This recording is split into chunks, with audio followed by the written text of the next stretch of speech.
Okay, students, so today's now we are going to discuss the question number 20 of the very short question answer portion.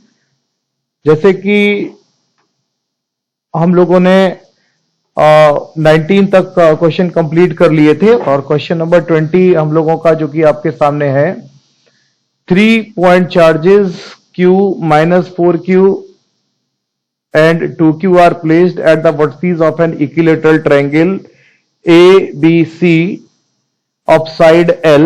इन्होंने क्या रखा है कि हमारे पास में 3 चार्जेस हैं जिनमें से एक आपके पास में चार्ज कौन सा है, Q है, दूसरा क्या है -4Q है और एक 2Q है। Are placed at the vertices of an equilateral triangle of ABC of side L as shown in the figure.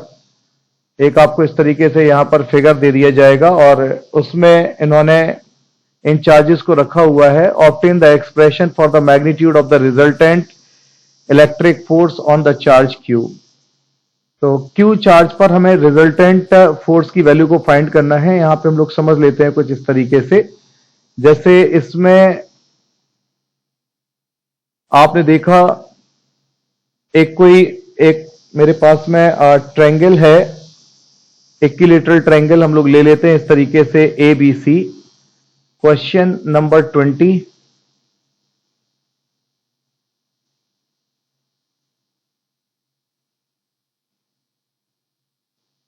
और यहां पर ये एक कोई हम लोग इस तरीके से एक इक्विलेटरल ट्रायंगल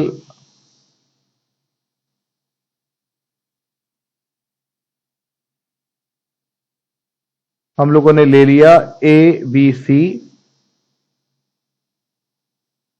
और चार्जेस जैसे कि आपको बतलाया इन्होंने कि इस पर क्या है Q और दूसरा चार्ज यहां पर आपने देखा -4Q और नेक्स्ट मेरे पास में कितना है 2Q। ये चार्जेस हैं और इस तरीके से आपने देखा ये L डिस्टेंस पर यहां पर रखे हुए हैं ये चार्जेस। हम लोगों को इस Q चार्ज पर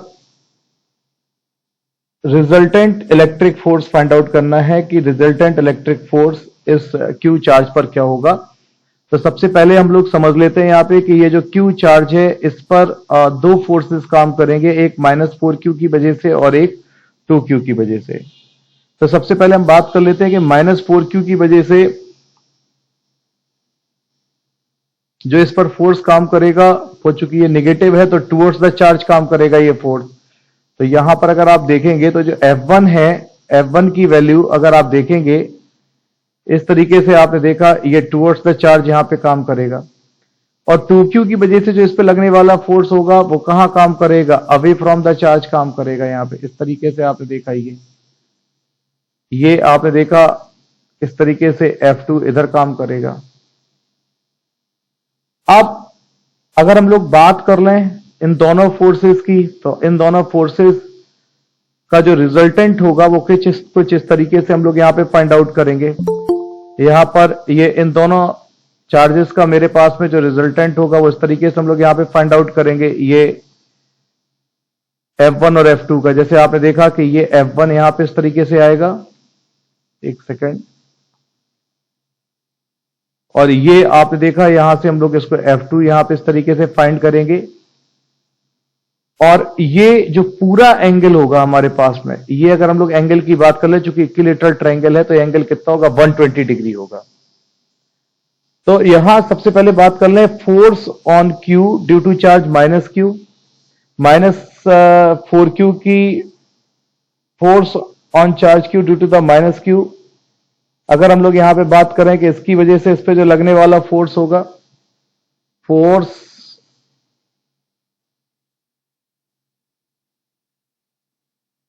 on charge Q due to charge -4Q की वजह से इस पे जो लगने वाला फोर्स होगा, अगर हम लोग उसकी वैल्यू को फाइंड करेंगे तो आपको मालूम है इसका मैग्नीट्यूड अगर हम लोग फाइंड करेंगे तो F1 इक्वल टू, अगर आप देखेंगे वो क्या आ जाता है 1/4 पाई एप्सिलॉन नॉट Q1 की जगह यहां पे अगर आप रखेंगे Q और Q2 की जगह अगर आप रखेंगे 4Q और अपॉन बीच की डिस्टेंस यहाँ पे कितनी है, एल स्क्वायर। तो यहाँ पे आप देखेंगे F1 की वैल्यू आएगी that is 1/4 pi epsilon not 4Q square और अपॉन एल स्क्वायर। और अगर डायरेक्शन की बात कर लें कि डायरेक्शन कहां होगा इसका, तो आप कह सकते हैं कि डायरेक्शन अलोंग ए बी, मतलब ए से बी की तरफ। इसी तरीके से अगर हम लोग बात कर लें force acting on the charge Q due to the charge 2Q, यहां पे हम लोग देख लें फोर्स ऑन चार्ज Q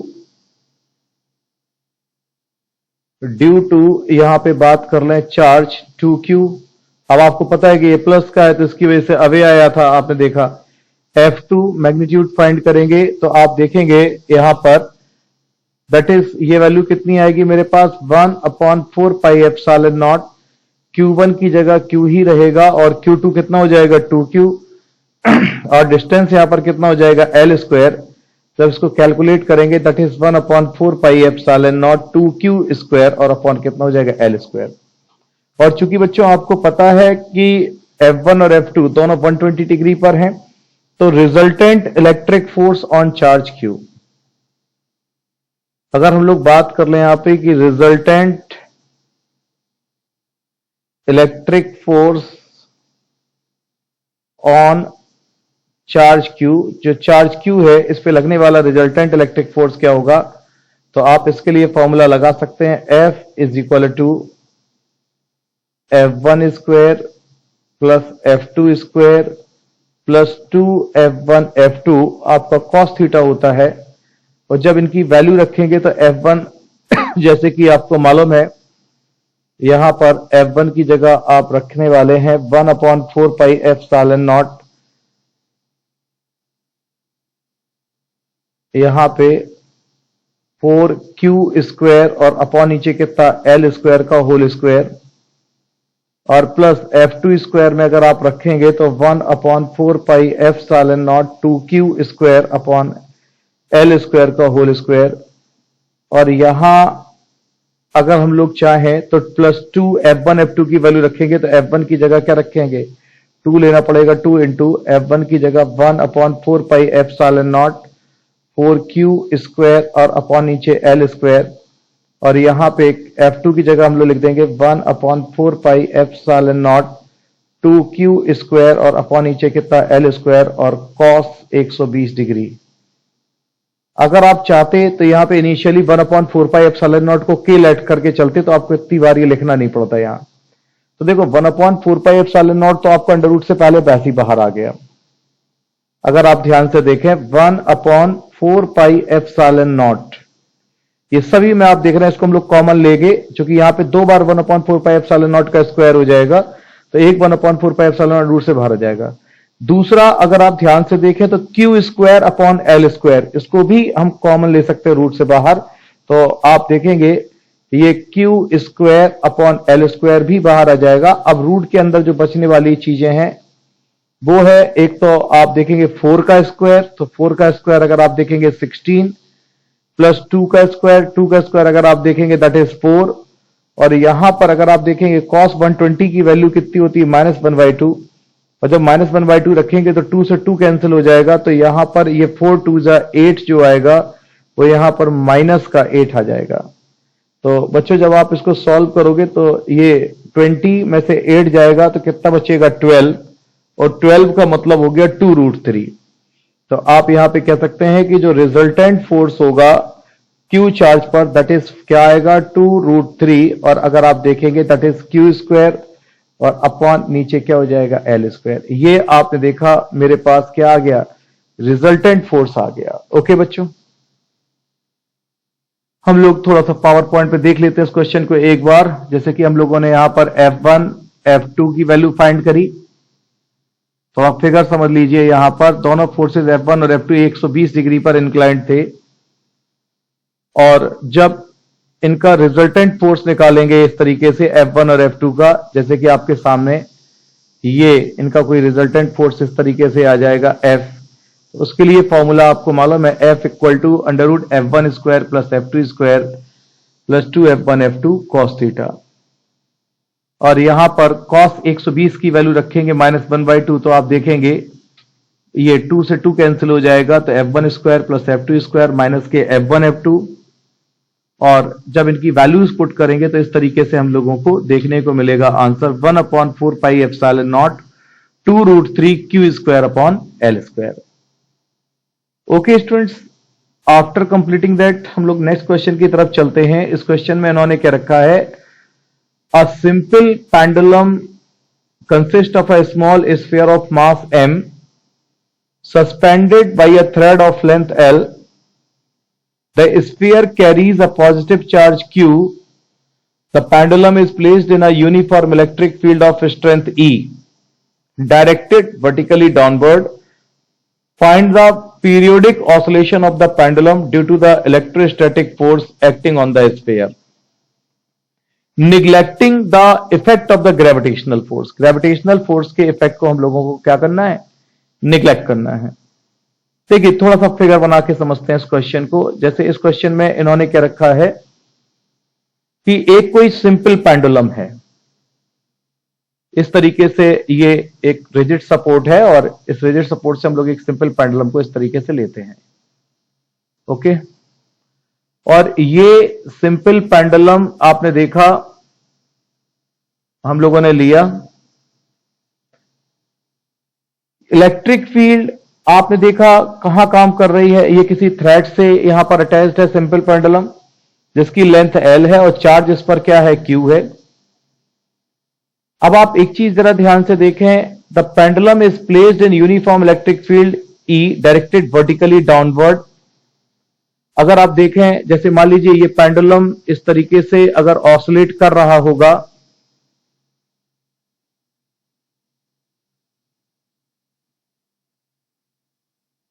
आपने देखा कि सपोज ये पेंडुलम इस तरीके से अगर ये ऑसिलेट कर रहा होगा,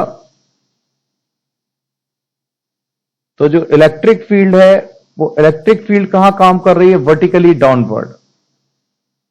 इस तरीके से आप देखेंगे जो इलेक्ट्रिक फील्ड है वो वर्टिकली डाउनवर्ड, यहां पर हम लोग शो कर रहे हैं इलेक्ट्रिक फील्ड के डायरेक्शन को।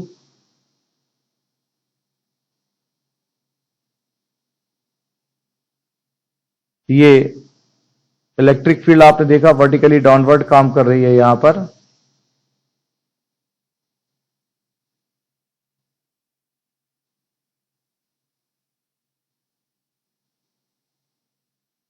ये डायरेक्शन है इलेक्ट्रिक फील्ड का, इस तरीके से इन्होंने दिया हुआ है।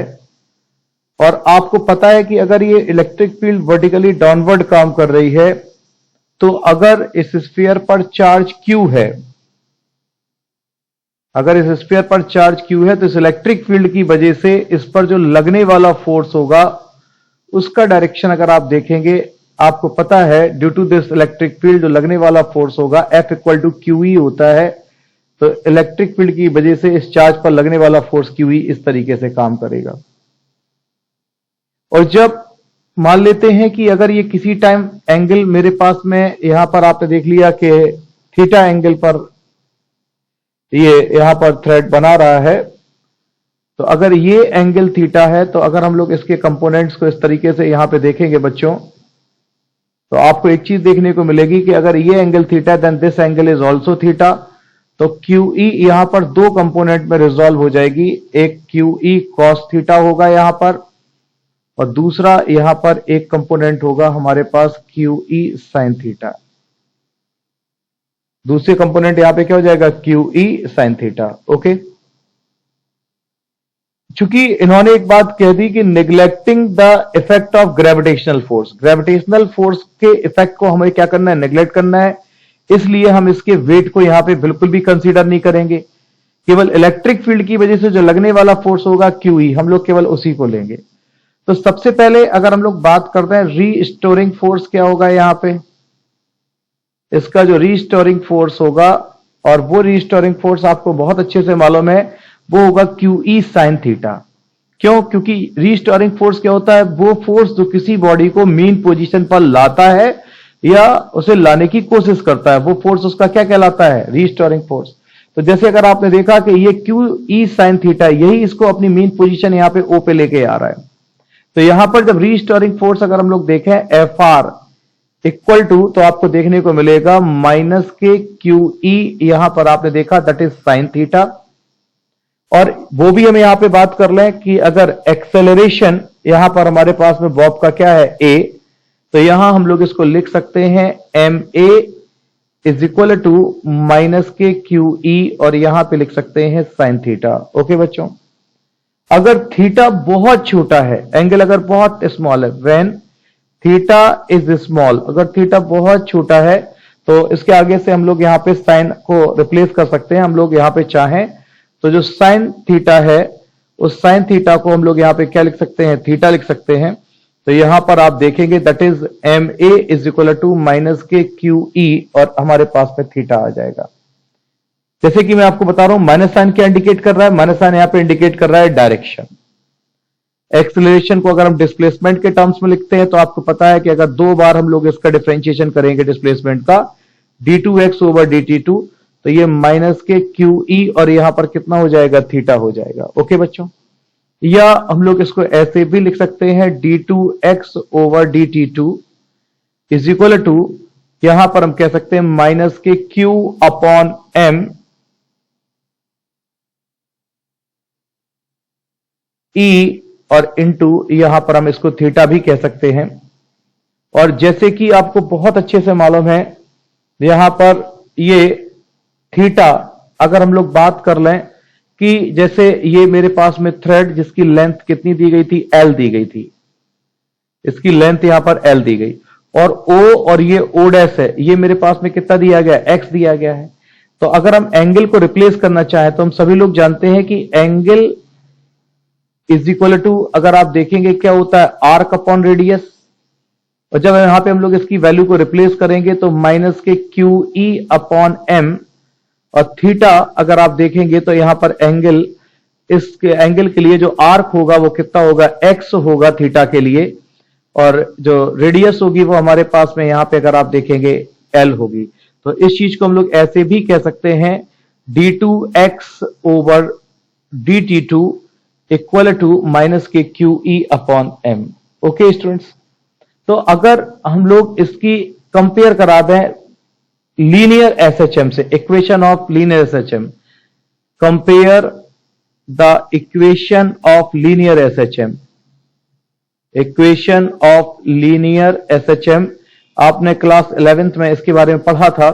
उसमें मैंने आपको बताया था d2x over dt2 is equal to minus के ओमेगा स्क्वायर इंटू एक्स। और जब इन दोनों इक्वेशन को कंपेयर कराएंगे तो आपको क्लियरली यहां पे दिखाई दे रहा है कि जो ओमेगा स्क्वायर है वो किसके इक्वल आ रहा है, where omega square is equal to Q E upon M into l. ये मेरे पास में ओमेगा स्क्वायर की वैल्यू आ रही है, और ओमेगा इक्वल टू निकालेंगे तो ओमेगा इक्वल टू क्या हो जाएगा, अंडर रूट यहां पर कितना हो जाएगा, क्यू ई अपॉन एम इंटू एल। और बच्चों जैसे कि ओमेगा इज इक्वल टू आप जानते हैं 2 पाई अपॉन टी होता है, और इक्वल टू ये मेरे पास में क्या हो जाएगा, q E upon M into L.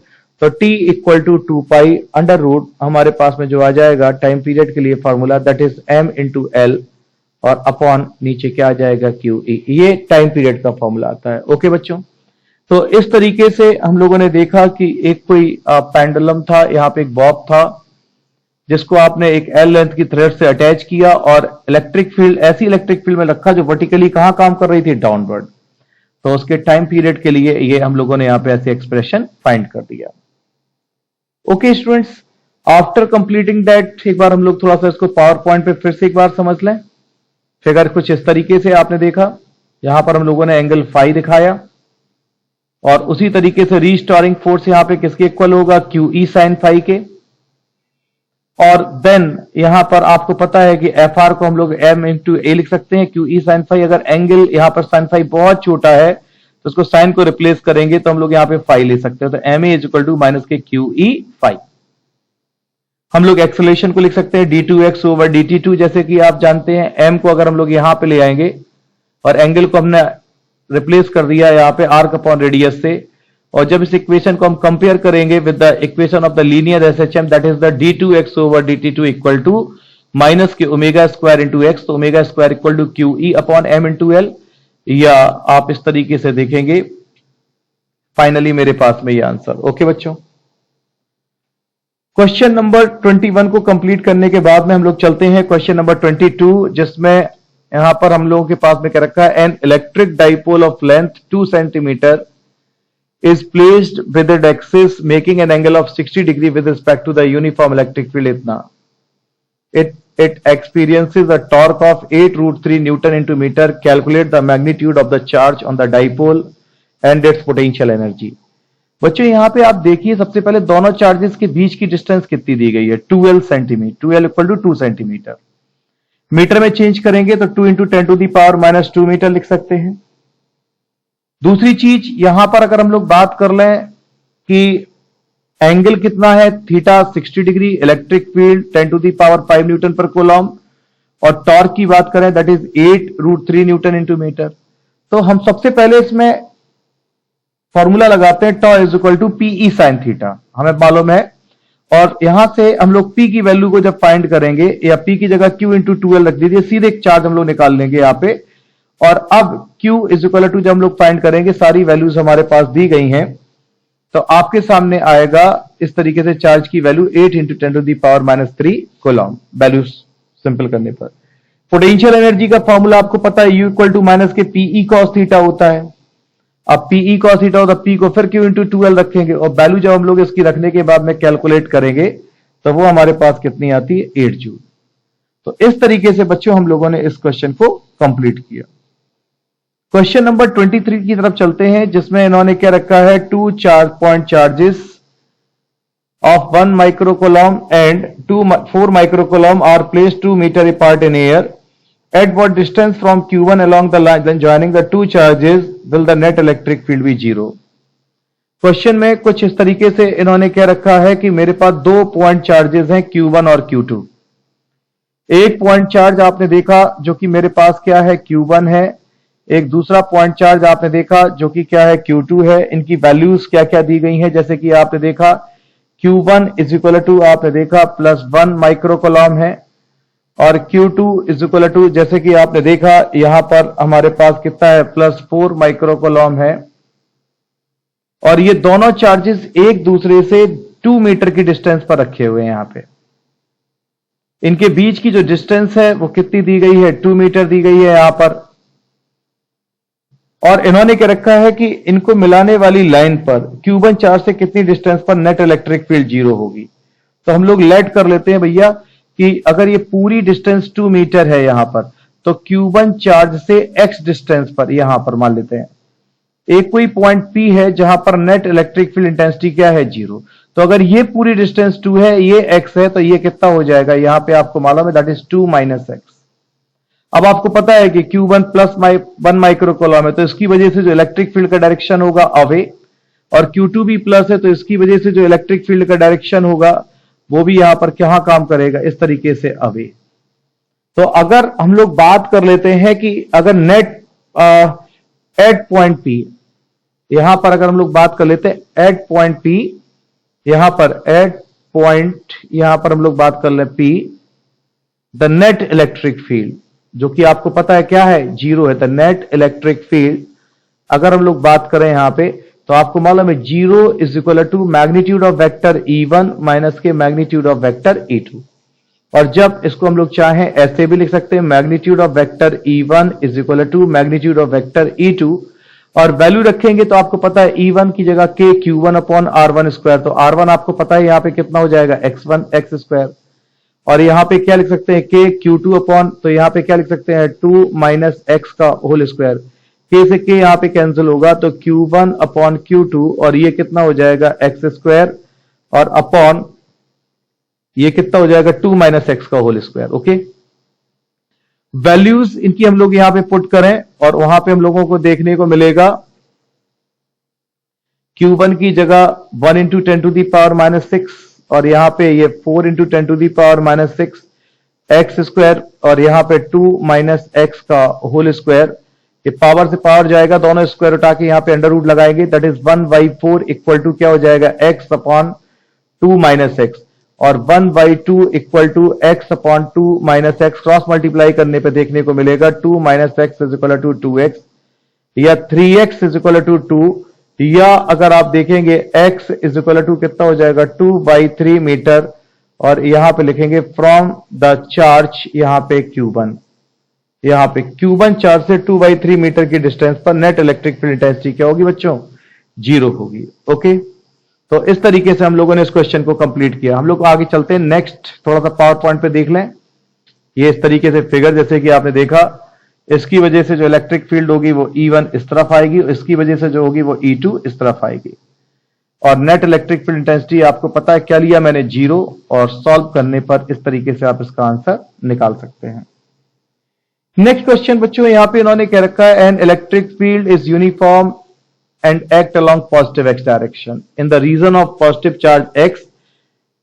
It is also uniform in the same यहां पर magnitude but act in negative x direction. Positive x direction में भी यूनिफॉर्म है, negative x direction में भी यूनिफॉर्म है। The value of the electric field is 200 Newton per coulomb for x is equal to greater than 0 and E equal to minus 200 Newton per coulomb for x is less than 0. At right circular cylinder of length 20 centimeter and radius 5 centimeter. Cylinder है जिसकी length कितनी दी गई है? 20 centimetre, और radius यहां पे क्या दी गई है? 5 centimetre. Has its centre origin and its axis along the x axis. One flat faces x is equal two plus 10 centimetre और दूसरा कहां पे? Minus 10 centimetre. ठीक है, तो इन्होंने कर रखा find the net outward flux through the cylinder. पहले हमें सिलेंडर से निकलने वाला नेट फ्लक्स चाहिए, यानी कि फाई ई की बारे में बात कर रहे हैं ये। फिर मुझे दिखाना है कि उसने अपने अंदर कितने चार्ज को इंक्लोज किया, मुझे चार्ज भी फाइंड करना है। एक फिगर से समझते हैं। फिगर में इस तरीके से हम लोग ले सकते हैं, जैसे कि आपने देखा कि सिलेंडर 20 सेंटीमीटर है और इसमें आप देख रहे हैं कि plus 10 centimetre positive x axis में है और माइनस 10 सेंटीमीटर कहां है? नेगेटिव एक्स एक्सिस में है। Okay, electric field plus x axis में 200 न्यूटन पर कूलॉम है और नेगेटिव एक्स एक्सिस में माइनस 200 न्यूटन पर कूलॉम है। तो सबसे पहले अगर हम लोग बच्चों आउटवर्ड फ्लक्स की बात करेंगे तो आपको पता है कि सिलेंडर के ये केवल लेफ्ट फेस, यहां पे अगर आप देखेंगे जैसे ये सिलेंडर है, आपने देखा है सिलेंडर का ये लेफ्ट फेस और ये मेरे पास में जो है राइट फेस, यही दोनों इलेक्ट्रिक फ्लक्स को कंट्रीब्यूट करेंगे। ये वाला क्यों नहीं करेगा? क्योंकि यहां पे आप देख रहे हैं कि जो एरिया वेक्टर है वो इलेक्ट्रिक फील्ड के साथ में कितने डिग्री एंगल बना रहा है? 90। तो आपको पता है कि इलेक्ट्रिक फ्लक्स का फॉर्मूला क्या होता है? Phi E is equal to E S cos theta होता है। और अगर ये थीटा यहां पर कितना होने जाएगा? 90 हो जाएगा। तो आपको पता कॉस 90 का वैल्यू 0, तो ये जो सर्कुलर है ये इलेक्ट्रिक फ्लक्स को कंट्रीब्यूट नहीं करेगा। इस तरीके से आपने देखा, तो ये आपने इस तरीके से इस चीज को समझा। अब बात करते हैं हम लोगों को कि नेट आउटवर्ड फ्लक्स यहां पे क्या होगा हमारे पास में। तो नेट आउटवर्ड फ्लक्स अगर आप देखेंगे तो पता चला राइट साइड का फ्लक्स प्लस लेफ्ट साइड का फ्लक्स, दोनों फ्लक्स को हम लोगों को ऐड करना होगा नेट आउटवर्ड फ्लक्स के लिए। Phi equal to E A plus E A, तो कितना हो जाएगा? 2EA। चूंकि इसका सर्कुलर है शेप, तो ये मेरे पास में इसका एरिया क्या रखने वाले हम लोग? पाई आर स्क्वायर। तो यहां पर ए की जगह पाई आर स्क्वायर जब हम लोग पुट करेंगे और उसकी सारी वैल्यूज देखेंगे, ई का 200 वैल्यू दिया गया है, एरिया पाई 3.14 आर स्क्वायर मतलब 0.05 का स्क्वायर। तो इस तरीके से आपने इलेक्ट्रिक फ्लक्स देखा, दैट इज 3.14 न्यूटन पर कूलॉम मीटर स्क्वायर। हम लोग चार्ज की बात करें कि चार्ज क्या होगा? Net charge. तो आपको पता है कि net charge Q is equal to, आपको पता है 1/ε0 इंटू Q होता है। फाई ई इक्वल टू, तो Q is equal to ε0 into phi हो जाएगा। फाई की वैल्यू हम लोगों ने यहां से फाइंड आउट करी। ε0 की वैल्यू आपको पता है क्या होती है? 8.85 इंटू 10 टू दी पावर 12, और यहां पे आपने फाई की वैल्यू 3.14, और जब इसको यहां पे आपने पुट किया 2.78 into 10 to the power -11 coulomb. Okay students, so हम लोगों ने इस तरीके से शॉर्ट क्वेश्चन यहां पे कंप्लीट किए। नेक्स्ट क्वेश्चन हम लोग नेक्स्ट वीडियो में डिस्कस करेंगे।